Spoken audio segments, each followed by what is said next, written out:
República da Costa do Marfim, na África Ocidental, está localizada na costa norte do Golfo da Guiné. A ex-colônia francesa tem uma população de mais de 4,5 milhões.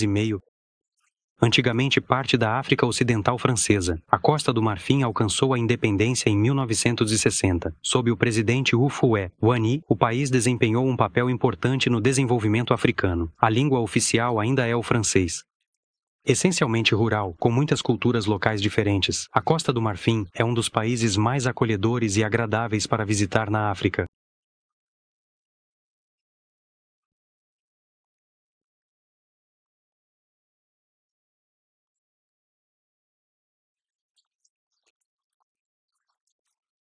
Abidjan é a capital econômica da Costa do Marfim. Construída na Lagoa Abri e ao longo do Oceano Atlântico, o porto de águas profundas de Abidjan é protegido das marés do oceano. A lagoa liga os subúrbios em incessante desenvolvimento ao norte, leste e oeste.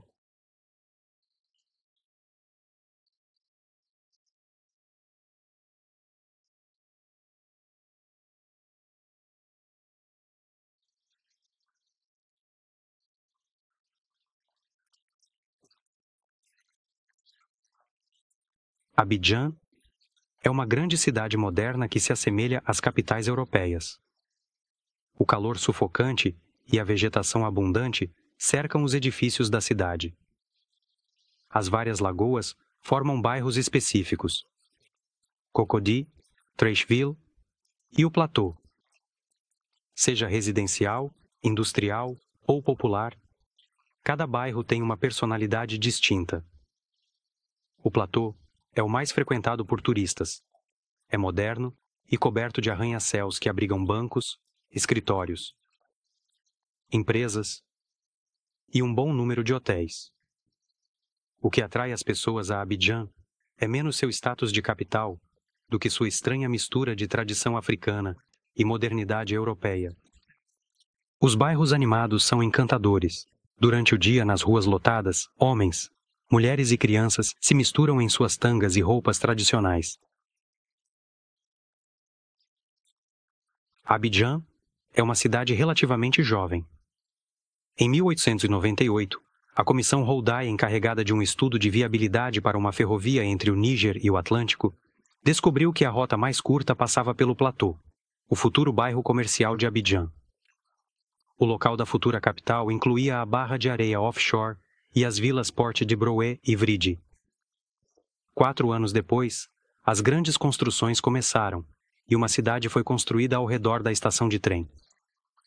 A cidade foi nomeada por soldados franceses que vieram ocupar o local. Abide significa cortar folhas em ivoriano, e os franceses encontraram cortadores de folhas. De uma vista de pássaro olhando de leste a oeste, Abidjan se estende por 6 milhas e vai de 7,5 milhas de norte a sul. Esses limites da cidade incluem grandes áreas de vegetação.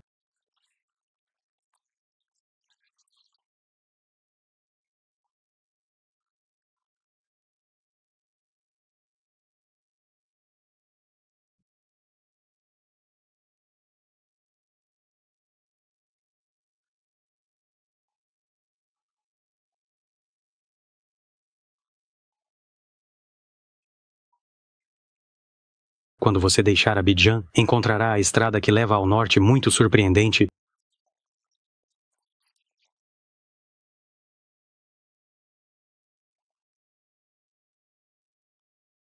As principais estradas são muito bem cuidadas. São grandes estradas asfaltadas no estilo europeu. Elas não estão lotadas, o que permite ao viajante tempo para admirar a paisagem.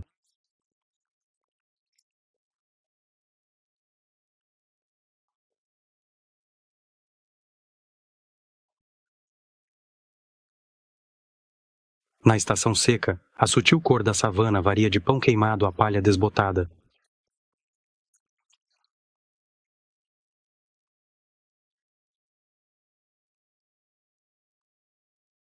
Perto da água, a vegetação abundante forma muitos pequenos oásis no meio de vastas planícies secas.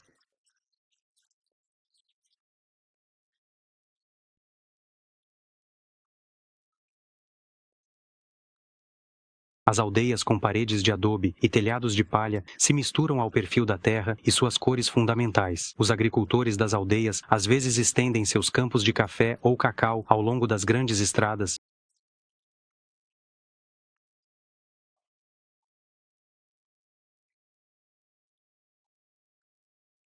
Na metade sul do país, a floresta dá uma impressão imutável, mas mudou drasticamente à medida que uma população de caçadores e coletores se tornou agricultora. Eles até começaram a desmatar partes da floresta para seus campos e construíram aldeias para cercá-los. Mas quando o solo não se mostrou suficientemente produtivo, abandonaram os campos e seguiram em frente. As terras áridas restantes foram eventualmente reflorestadas, mas o crescimento foi irremediavelmente prejudicado, o que explica a paisagem muito irregular da Costa do Marfim.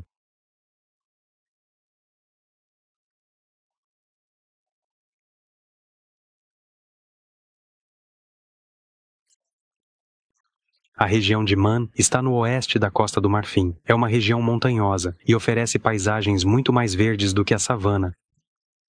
Man é a capital administrativa da região de Yacuba, que faz fronteira com a Guiné e a Libéria. Seus vários hotéis fazem dela o ponto de partida para muitas visitas à região.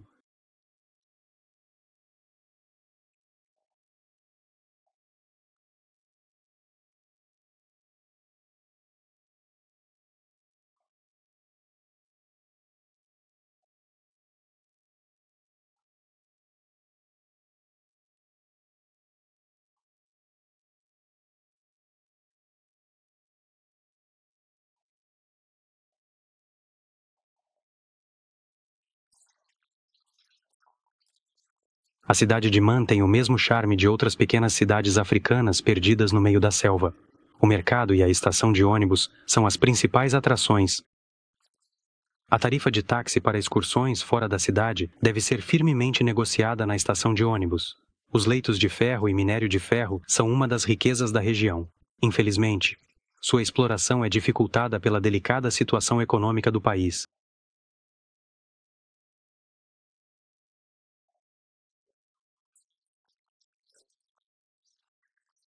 12,5 milhas do centro de Man está uma das montanhas mais altas da Costa do Marfim, o Monte Tokui. Seu cume, de 4.000 pés, abriga uma estação de retransmissão de televisão. Em um dia claro, a vista do Monte Tokui se estende além da fronteira da Guiné.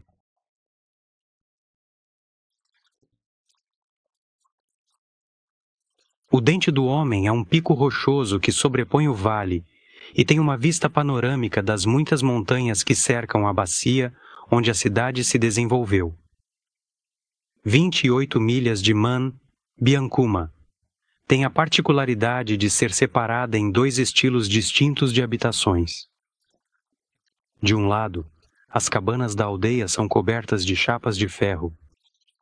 Na antiga aldeia, perto da colina na borda da floresta, cabanas redondas com telhados de palha são às vezes decoradas com pinturas amarelas, marrons ou pretas sobre fundos brancos. Essas cabanas pintadas são, infelizmente, mais raras.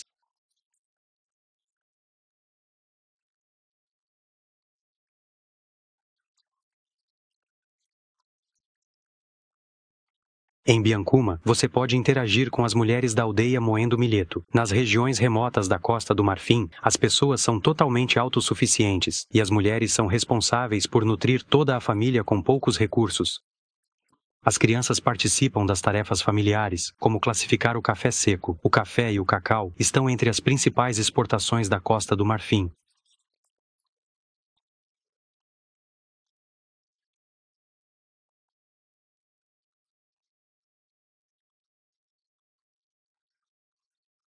No bairro dos Oleiros, pode-se admirar a velocidade e a habilidade dessas mulheres trabalhando à sombra das mangueiras, repetindo incansavelmente os mesmos gestos precisos para fazer esses potes usados como recipientes para uso diário ou vendidos no mercado. Apesar de sua simplicidade enganosa, a cerâmica de cada região tem uma forma singular. As mulheres oleiras escavam formas geométricas na argila fresca. A agricultura tradicional depende principalmente de pequenos lotes de fazendas da aldeia, onde os produtos alimentares básicos da Costa do Marfim são cultivados: mandioca, inhame, milheto, bananas, arroz, milho e até amendoins. Se abolida nas cidades, a poligamia ainda é comum no campo. Como todo o trabalho doméstico e agrícola é feito pelas mulheres, várias esposas costumam compartilhar a pesada carga de trabalho. Nedanani. Raras e impressionantes pontes, feitas de lianas rastejantes, podem ser encontradas aqui na aldeia de Leopold. Acompanhado por um guia local, você pode visitar essas incríveis e misteriosas construções, que, segundo a lenda, são construídas secretamente no silêncio da noite pelos iniciados da aldeia. A ponte é um lugar sagrado, e o turista deve seguir e respeitar todas as regras. É proibido usar sapatos. Para evitar ser amaldiçoado, você deve enfrentar o equilíbrio precário da ponte descalço.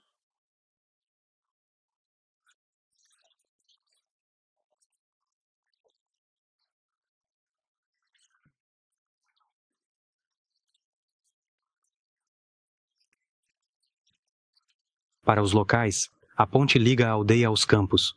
Você pode ver as mulheres atravessando a ponte, carregando enormes fardos em suas cabeças.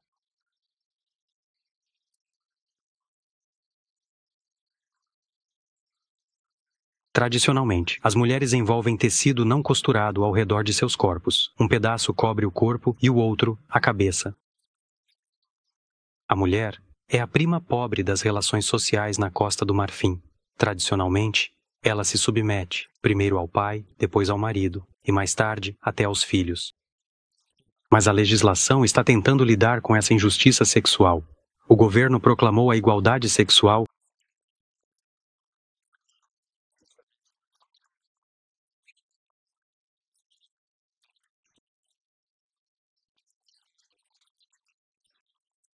Para o homem, a poligamia é muito lucrativa. Múltiplas esposas significam que há mais mulheres e crianças para trabalhar nos campos. Em troca, o casamento custa muito ao homem, muitas vezes o equivalente a vários anos de trabalho. O pagamento à família da esposa pode ser feito em dinheiro, mas geralmente é pago em espécie. Trabalho nos campos ou presentes como novos refrigeradores ou máquinas de costura modernas. O casamento é menos uma cerimônia religiosa do que um acordo social e econômico entre famílias. Enquanto as mulheres vão e voltam pela ponte liana, outras atividades domésticas ocorrem na água abaixo, com bom humor, como atestam os gritos brincalhões dessas crianças.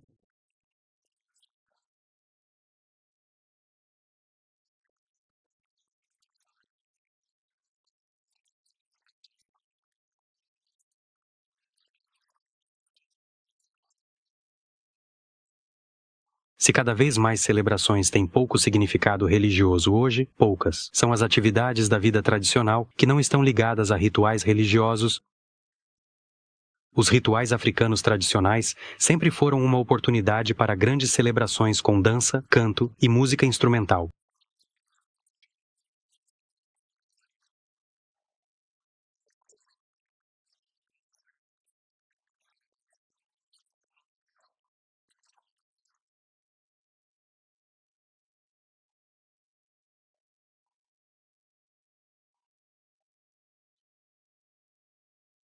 As danças sagradas nunca são mostradas aos não iniciados, pelo menos não completamente. Na aldeia de Dan, na região de Tuba, você pode assistir a uma representação da dança do garçom, originalmente parte da celebração do inhame, tradicionalmente realizada em dezembro.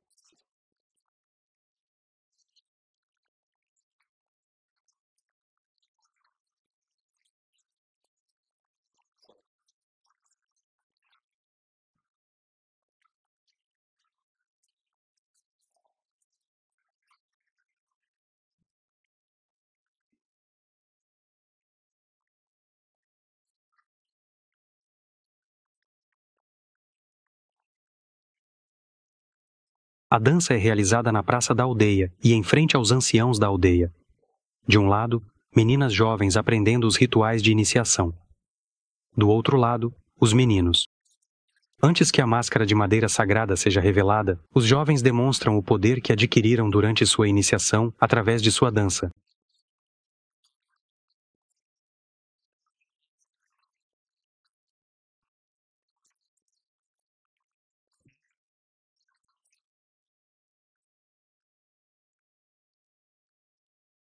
Em toda a África negra, as memórias do passado são transmitidas oralmente de geração em geração por especialistas chamados griots. Eles foram treinados desde a infância para repetir exatamente os fatos e a genealogia do grupo ao qual pertencem. Ao contrário dos reinos negros do norte, cronicados pelos almorávidas marroquinos, não existem registros escritos da vida na Costa do Marfim antes dos primeiros contatos com os europeus no século XV. Sabemos pouco sobre gerações anteriores. Mas a tradição oral da maioria dos grupos étnicos que vivem nas florestas da Costa do Marfim alude a seus ancestrais, a antigos colonos e até a espíritos que um dia possuíram a terra. Descritos como homens baixos de pele marrom ou vermelha, os primeiros colonos na Costa do Marfim antes da chegada dos muçulmanos Almorávides. Esses poderiam ser pigmeus, os primeiros povos saarianos a migrar à frente da areia avançante no século V a.C., e os primeiros habitantes da Costa do Marfim antes da chegada dos almoverites, quando o país não apresentava unidade étnica, mas era um grupo heterogêneo de populações provenientes do Mali e da Guiné. As diferentes tribos migratórias, os Senufos, Diabla, Abron e até os Mandeis, compartilhavam e lutavam pelo território. A rivalidade tribal favoreceu diretamente os traficantes de escravos europeus do século XVIII. Tribos rivais frequentemente vendiam seus inimigos ao homem branco. Estima-se que 10.000 homens por ano foram arrancados do continente africano, e isso por 150 anos.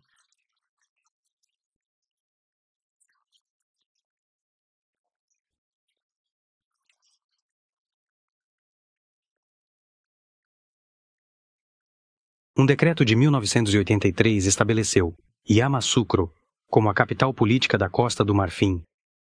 Até então, era apenas a aldeia natal do presidente Houphouët-Boigny.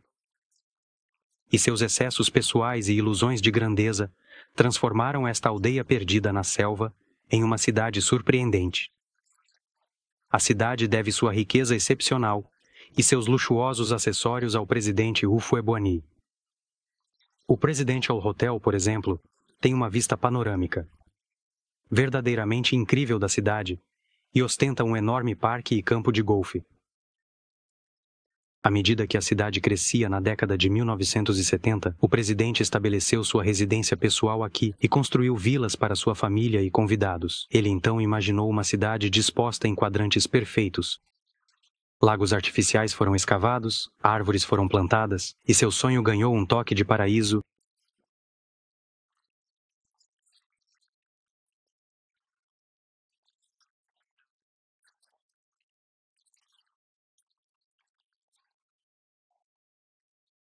Uma sensação sóbria de desproporção permeia as amplas avenidas ladeadas por postes de luz, onde circulam muito poucos veículos. Como Brasília e Las Vegas, Yamoussoukro é uma cidade que surgiu do nada, onde menos se esperava, construída em resposta a nenhuma necessidade humana, natural ou econômica. É a criação puramente delirante de um homem determinado a impor sua vontade em uma epopeia, e por essa razão, Yamoussoukro é uma parada necessária em qualquer visita à Costa do Marfim.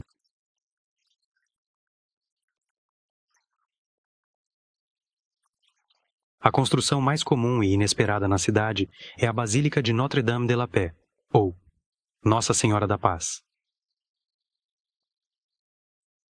Construída no subúrbio noroeste pelo Bois Road, a basílica e sua impressionante cúpula são uma réplica da Basílica de São Pedro em Roma. Instalada em um magnífico parque de 130 acres. A basílica é sustentada por estacas submersas, essencialmente, 156 poços, cada um com 20 a 30 metros de profundidade, foram construídos para suportar o edifício. A parte central do edifício pesa aproximadamente 98.000 toneladas.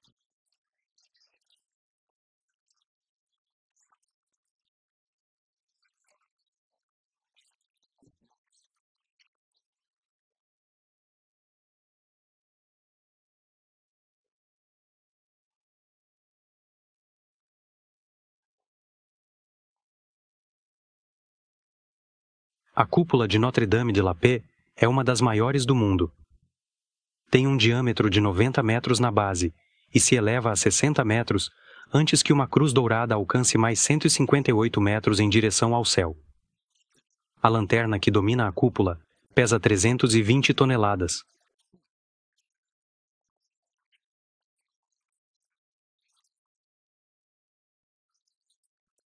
A basílica é iluminada por 2.428 projetores. A arquitetura da basílica foi inspirada no renascimento grego e romano do século XIII e conta com um número impressionante de colunas. Mais de 300.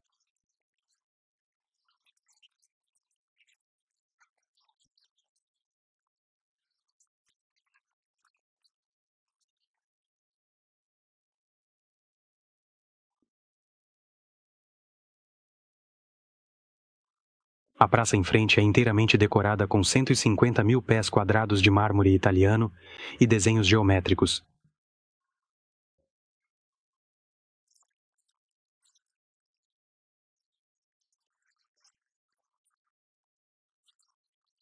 As superfícies internas são cobertas com mais de 145 mil pés quadrados de painéis de gesso que podem ser desmontados de suas estruturas.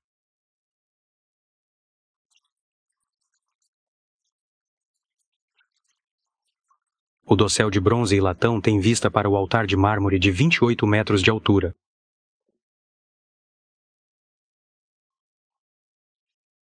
Janelas de vitral cercam o santuário. Elas estão separadas em 12 baías retangulares, que se elevam a mais de 27 metros. Duas dessas baías são capelas, uma dedicada à Virgem Maria e a outra a José. A superfície total envidraçada ultrapassa 90 mil pés quadrados. À esquerda do sacrossanto e ao pé de uma dessas 12 grandes colunas jônicas que dizem simbolizar a sabedoria, encontramos a pia batismal. Com um diâmetro de mais de 2,5 metros, elas são totalmente feitas à mão, em latão.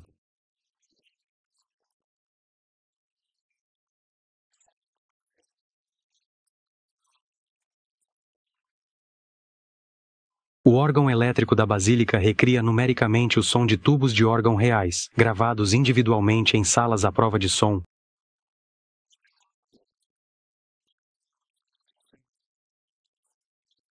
Para lidar com o calor tórrido que às vezes se instala na região, um sistema de ar-condicionado é embutido nas pequenas colunas nos bancos. Mesmo quando as portas estão abertas, uma camada de ar fresco de 12 pés de altura é espalhada por toda a igreja.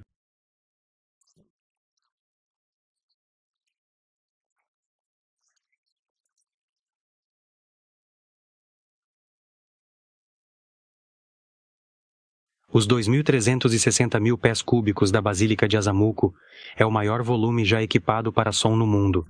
A acústica foi corrigida em 3 níveis, com armadilhas de som de carpete, em uma sala à prova de som.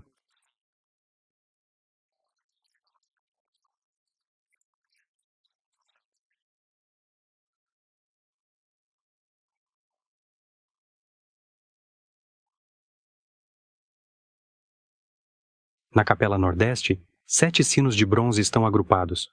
O maior, o grande sino, pesa 9.500 libras.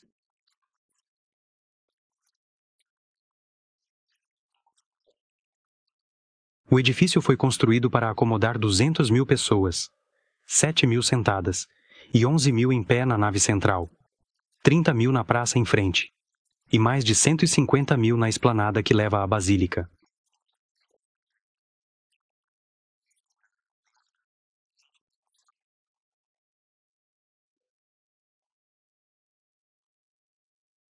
Em 1986, a primeira pedra foi colocada e a construção começou. Levou apenas 3 anos para ser concluída.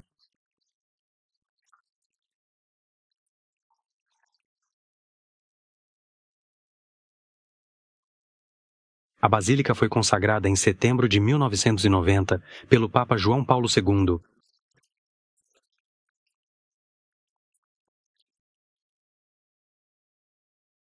Corogo é a capital dos Sinufos. Os Sinufos são uma das tribos mais importantes da Costa do Marfim.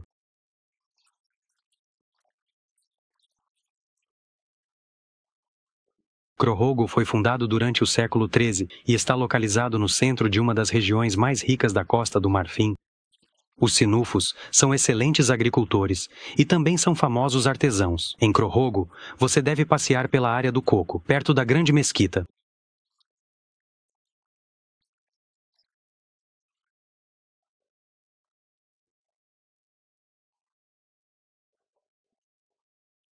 Lá você descobrirá escultores, trabalhando em pequenos pátios ou em calçadas.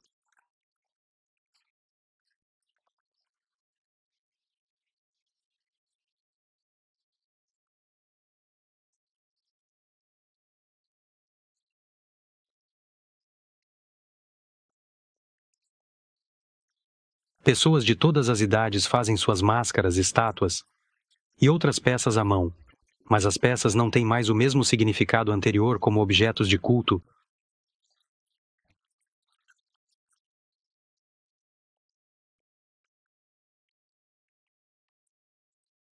Aqui, os artesanatos são criados para venda a turistas. Seus objetos sagrados de culto tradicional nunca são vistos por estranhos ou os infiéis.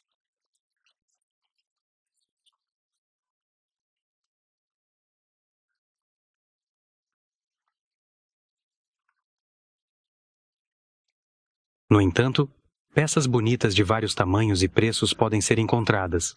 Com um pouco de conhecimento, a origem das máscaras pode ser identificada. Por exemplo, nas florestas ocidentais, a tribo Gweri tradicionalmente aterrorizava seus vizinhos com poderes mágicos. As máscaras Gweri propunham sistematicamente uma aparência aterrorizante. A refinada feiura dessas máscaras é destinada a catalisar todas as influências malignas ao redor para purificar os lugares sagrados.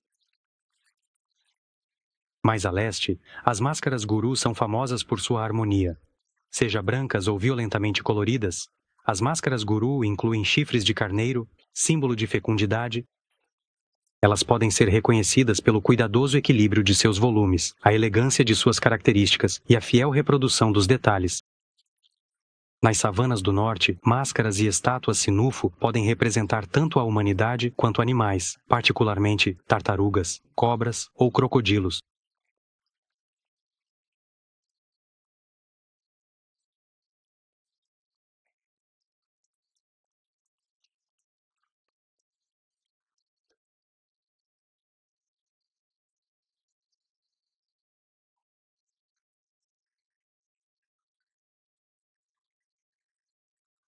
As aldeias não muito longe de Vicorogo se orgulham de desenvolver uma habilidade diferente.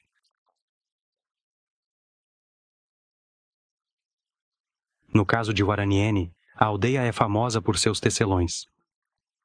Quando você chega pela estrada, chega a uma grande praça preenchida apenas por tecelões, fazendo enormes tiras de fio.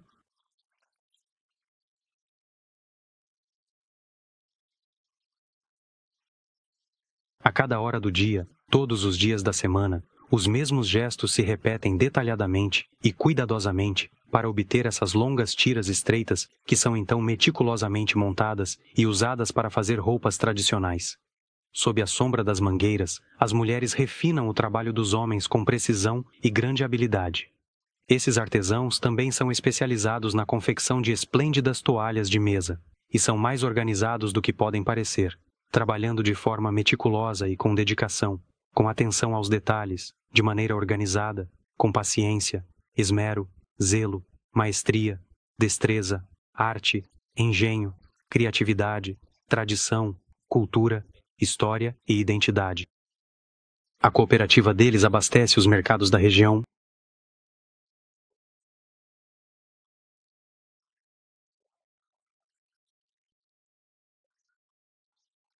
Outra aldeia sinufo, Facarrá, é famosa por sua tela pintada.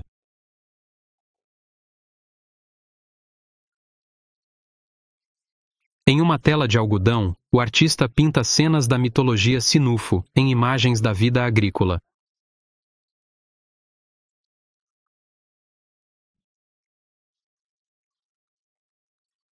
As cores são restritas a marrom, preto ou vermelho. Sua base vegetal é diluída em água, o que dá diferentes tonalidades.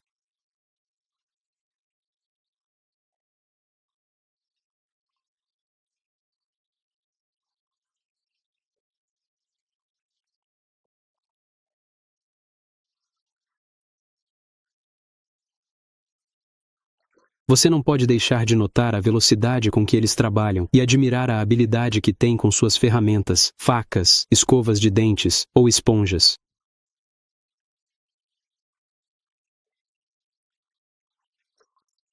As tintas mais comuns são um marrom claro decorativo à base de vegetais e barro preto retirado do leito do riacho.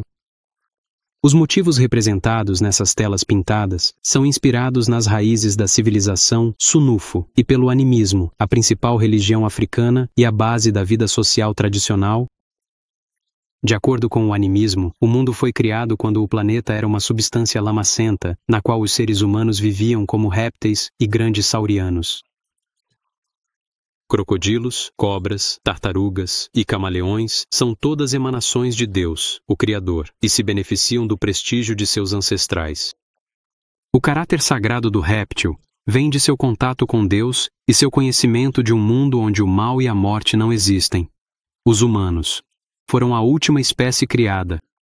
A religião animista considera que os animais estão mais próximos de Deus do que a humanidade, e acredita que répteis e saurianos são os ancestrais comuns de todas as espécies vivas na Terra. A tela pintada é um meio de transmitir a cultura animista e espiritualmente. Os sinufos se estabeleceram no norte da Costa do Marfim entre os séculos 9 e 10, migrando de Burkina Faso e Mali, e são uma cultura pacifista de agricultores e camponeses, e espiritualmente. As culturas básicas são arroz, algodão, milheto, milho doce, batata doce e frutas, e espiritualmente. Os visitantes descobrirão mercados vibrantes e ricamente variados, como este na aldeia de Niofuan, no oeste, e espiritualmente. Apesar da modernização sistemática da Costa do Marfim, Newfeng possui todas as características de uma aldeia tradicional, senufo, e espiritualmente.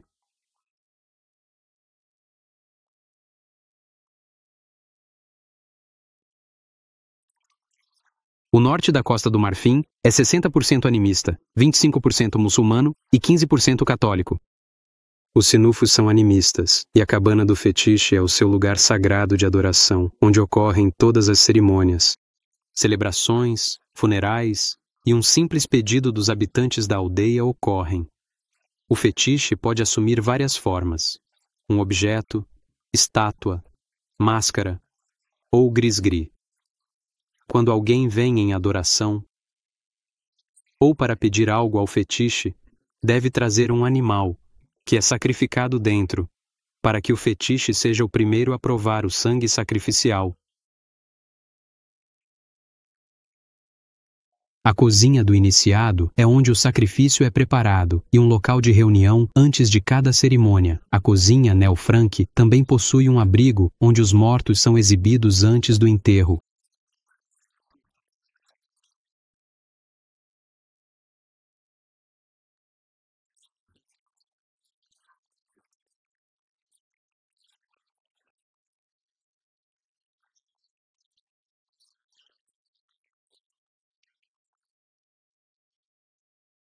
A Árvore do Palaver é um local de reunião onde notáveis da aldeia e chefes de família vêm para resolver seus problemas.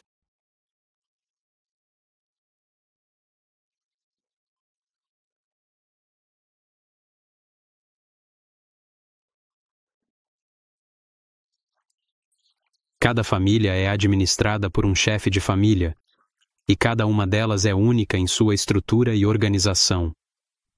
Os bens valiosos e preciosos são cuidadosamente deixados em armazéns sobre palafitas para protegê-los de animais roedores na umidade. Eles são um claro e evidente sinal da riqueza e prosperidade da aldeia. Cada família, sem exceção, tem seu próprio campo fértil e uma variedade de animais que são essenciais para sua subsistência. As aldeias originais foram criadas por colonizadores e frequentemente têm o nome de seu fundador, que indubitavelmente se tornou o chefe da aldeia, e assim, responsável por conceder terras ao povo da aldeia. O New Fren, que é uma verdadeira maravilha arquitetônica e um exemplo brilhante da habilidade e engenhosidade local, está em perigo de extinção se algo não for feito para proteger o local.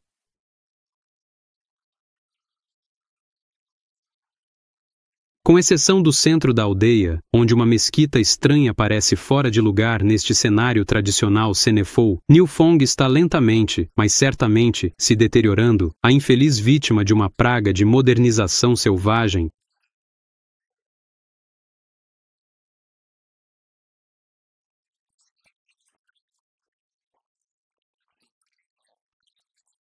As cabanas tradicionais, com suas grossas paredes de barro para manter o calor fora e seus telhados de palha de milheto ou grama seca, estão sendo progressivamente substituídas por habitações de cimento cobertas com chapas de ferro ondulado. E à medida que são construídas, mais uma parte da identidade africana desaparece. O poro é um ciclo de aprendizado masculino animista. Embora possa durar toda a vida, geralmente é composto por 3 ciclos de 7 anos. Meninos recém-nascidos são agrupados ao nascer com outras crianças nascidas no mesmo ciclo de 7 anos.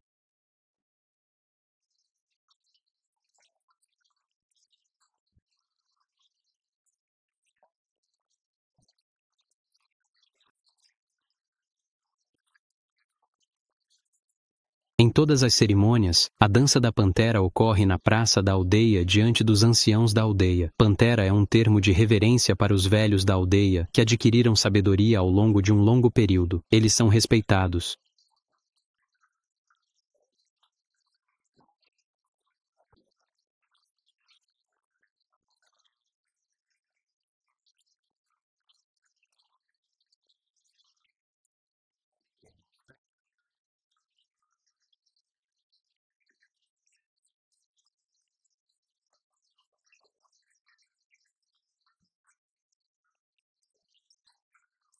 Os músicos sentam-se em uma fileira e são agrupados em categorias. Alguns deles tocam o chale, uma cabaça com colares. Outros tocam a cora, um grande instrumento que é metade baixo, metade percussão. Uma ou mais pessoas se levantam e dão o ritmo começando as canções. Os músicos pegam o ar e continuam. Somente eles entendem as letras.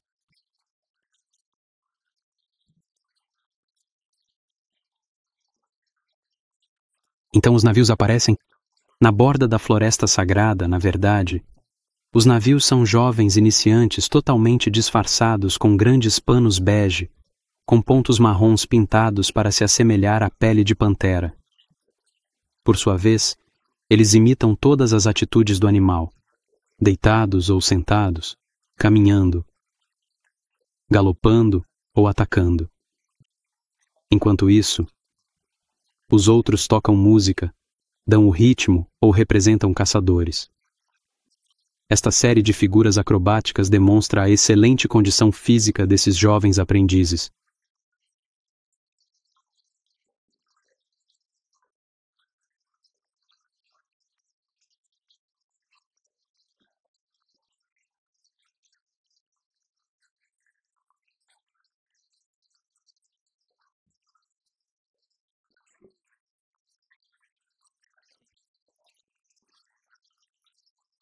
A iniciação é a escola da vida, uma escola permanente que ajuda os jovens sunufos a se tornarem homens úteis na sociedade.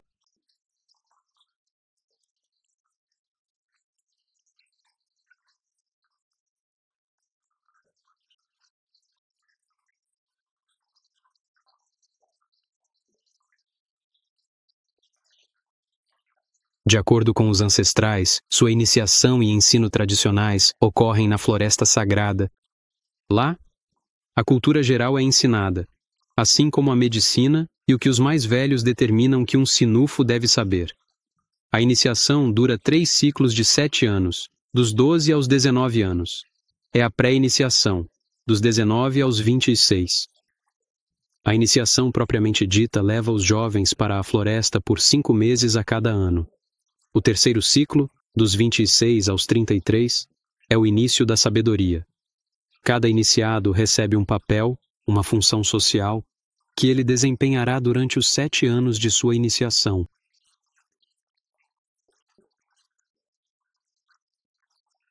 Para realizar a dança da pantera, os jovens tiveram que aprender a controlar o Kui, um poder oculto que pode ser usado para desmascarar uma bruxa ou lançar um feitiço sobre um inocente. Os homens pantera mantêm-se afastados da multidão. Eles se identificam com um poder simbolizado por animais, um poder que coloca o proprietário acima dos entusiasmos e fraquezas da multidão.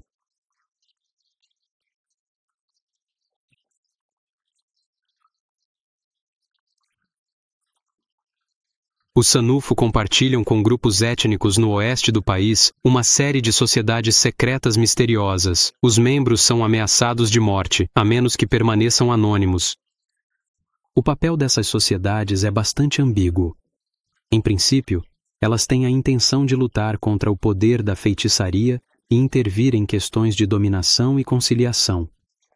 Ao longo da costa do Marfim Ocidental, existem muitas sociedades secretas onde se diz que os membros se transformam em animais, búfalos, elefantes, javalis, para observar e julgar as ações dos homens, mas nem todos têm essa faculdade. Candidatos a sociedades secretas devem provar seu desinteresse no desejo de alcançar a perfeição moral e jurar renunciar ao empréstimo.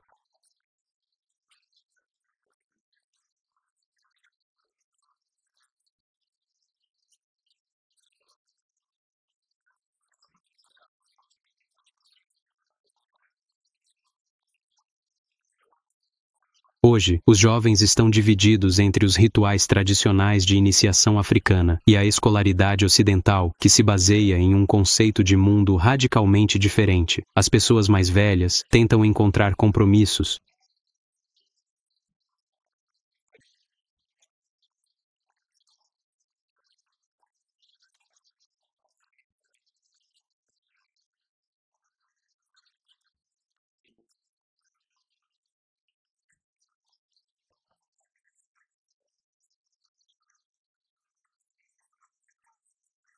A época em que a Costa do Marfim era um reino animal já passou há muito tempo. Em poucas décadas, os sobreviventes aprenderam a evitar os centros urbanos. Embora na maioria das regiões, os camponeses reclamem que suas colheitas estão sendo pisoteadas por elefantes. As florestas no oeste ainda abrigam muitos búfalos. Hoje, enormes reservas são dedicadas a preservá-los da extinção.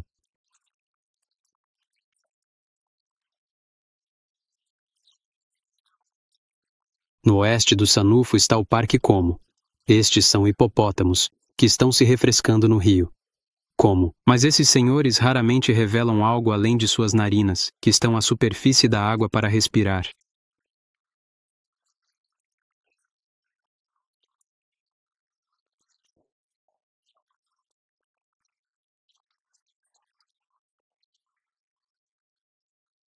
Como é um vasto parque natural, com mais de 1 milhão de acres que se estende por uma vasta planície coberta por montanhas.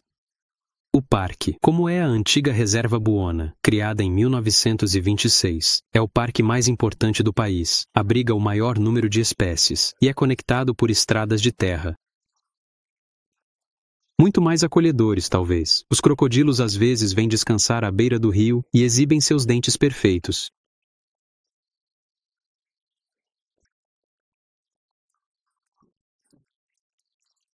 Muitos rios, como o Como e o Irangu, atravessam todo o parque, mas durante a estação seca, muitos deles se reduzem a finos filetes de água, que então se transformam em torrentes quando a primeira chuva cai. Eles proporcionam belas galerias de floresta em suas margens e fornecem água para os animais durante todo o ano.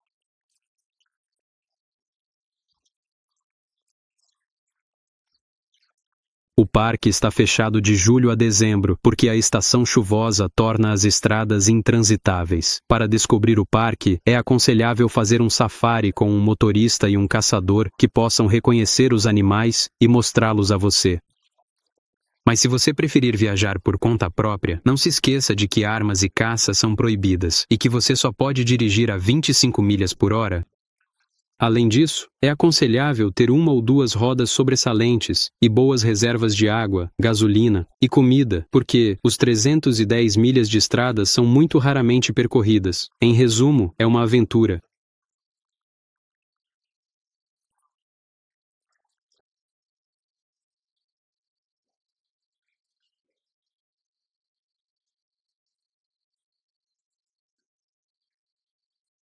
todos os outros animais da fauna africana estão presentes no como.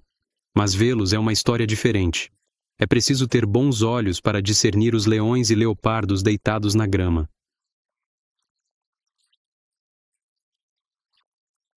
Um dos locais mais pitorescos da Costa do Marfim é a Vila de Tortilla.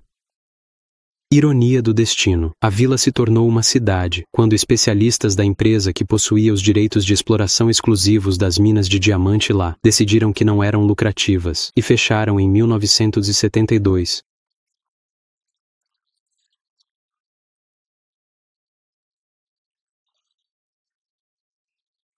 O abandono da mina provocou uma corrida clandestina de aspirantes a mineradores de diamantes, que se assemelhava à corrida do ouro na Califórnia, nos Estados Unidos. Mais de 10.000 pessoas vieram em busca de fortuna, e para se estabelecer em Tortilla,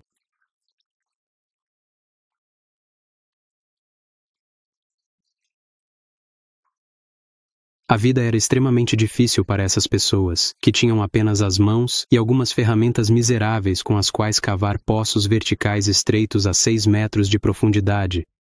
Não havia madeira para sustentar os poços nas galerias laterais. Como resultado, os poços frequentemente desabavam quando 2 trabalhadores cavavam muito próximos um do outro. Aquele que cavava mais fundo geralmente morria por seus esforços quando o poço acima desabava.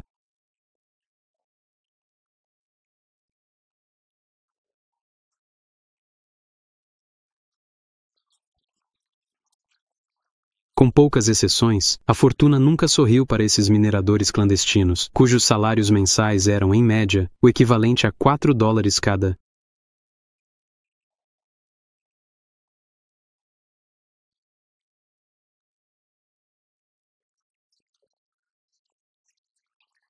Em 1985, uma lei foi aprovada que reabriu oficialmente as minas, criando uma zona de exploração estreita, uma faixa de 3,2 km de largura e 48 km de comprimento, que foi dividida em lotes de 100 acres, vendidos a $1.500 cada.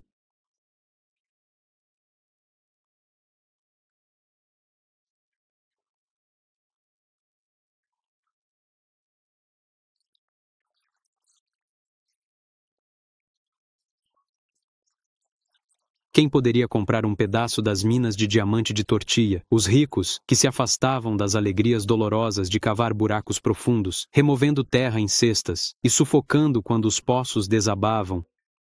Não é surpreendente que os antigos mineradores clandestinos agora trabalhem legalmente nas minas para os novos concessionários.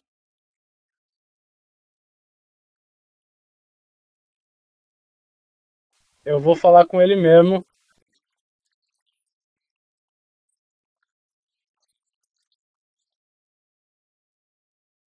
Vale a pena uma visita para captar o verdadeiro sabor do que foi chamado de Corrida do Diamante da Costa do Marfim.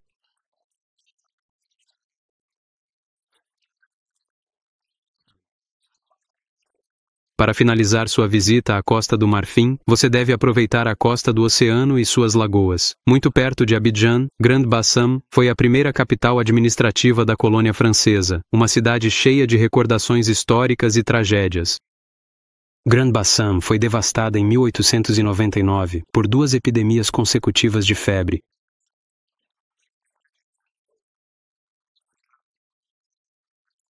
Hoje, Grand-Bassam é conhecida por seu centro de artesanato, que oferece uma coleção extraordinária de máscaras, pequenas estátuas e materiais, que são tingidos, pintados e transformados em roupas no local. Nos portões da cidade, há muitas barracas que possuem um número impressionante de objetos tradicionais da Costa do Marfim.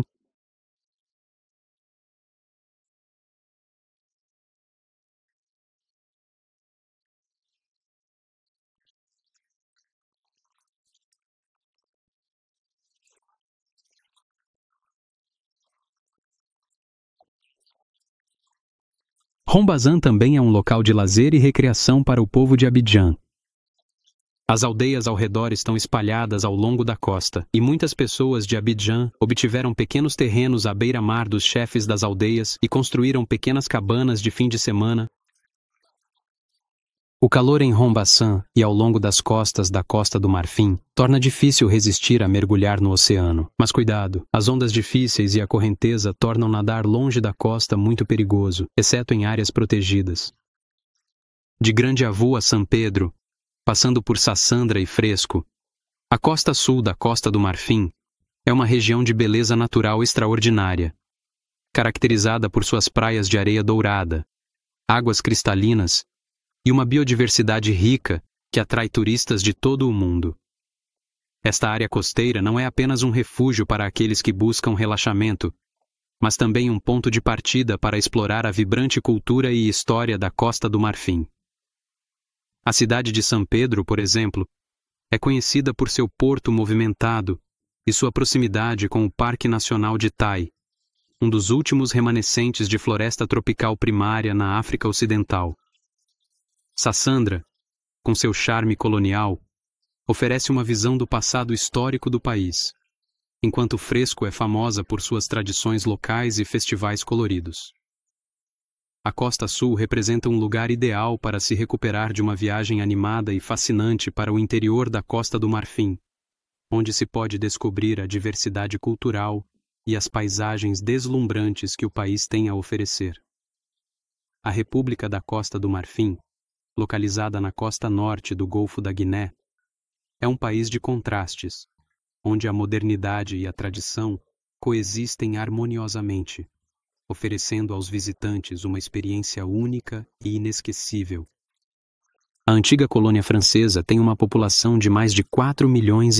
Antigamente parte da África Ocidental francesa, a Costa do Marfim conquistou a independência em 1960. Sob o presidente Houphouët Boigny, o país desempenhou um papel importante no desenvolvimento africano. A língua oficial ainda é o francês, essencialmente rural, com muitas culturas locais diferentes. A sutil cor da savana varia de pão queimado a palha descolorida.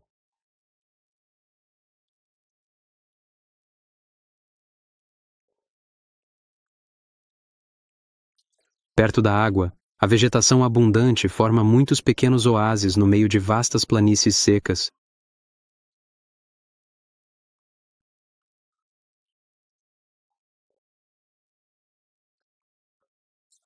As aldeias com paredes de adobe e telhados de palha se misturam ao perfil da terra e suas cores fundamentais. Os agricultores das aldeias às vezes estendem seus campos de café ou cacau ao longo das grandes estradas.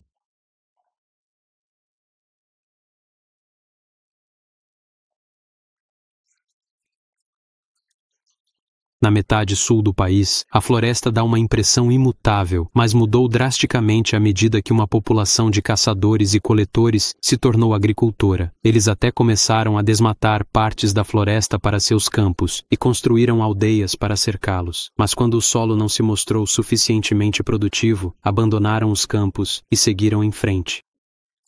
As terras áridas restantes foram reflorestadas, mas o crescimento foi irreparavelmente prejudicado, o que explica a paisagem muito desigual da Costa do Marfim.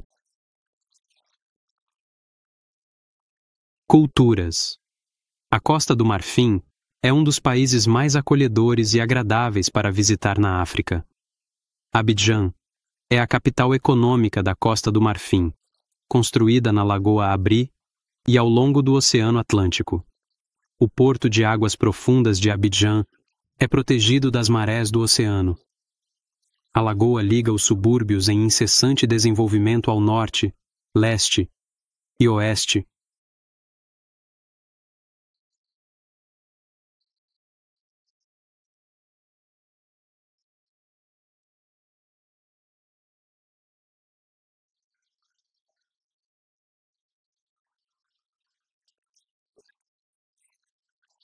Abidjan é uma grande cidade moderna que se assemelha às capitais europeias.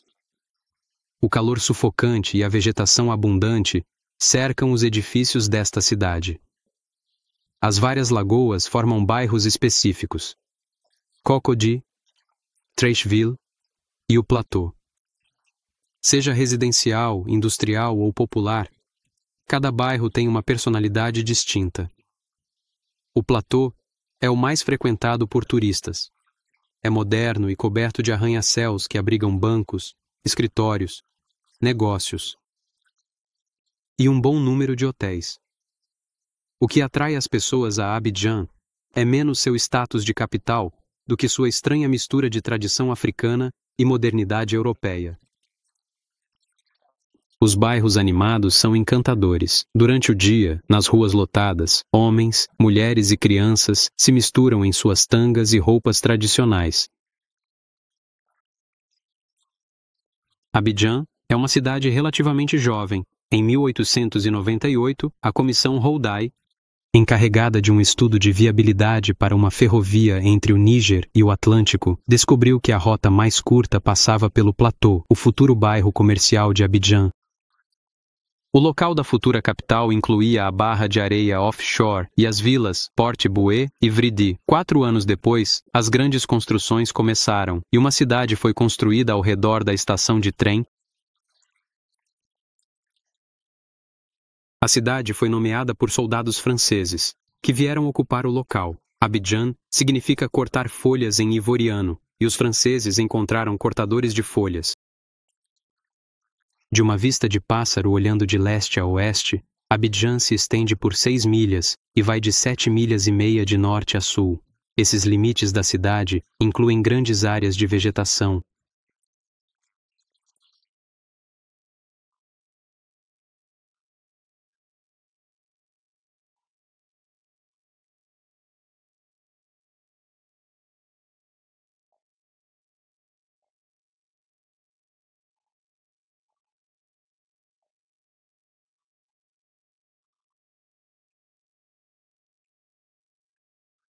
Quando você sair de Abidjan, encontrará a estrada que leva ao norte, muito surpreendente.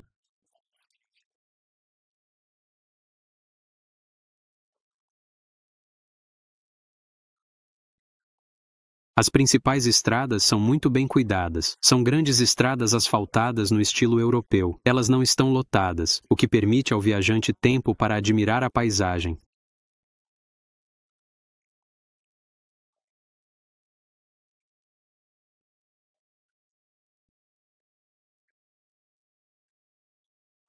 Na estação seca,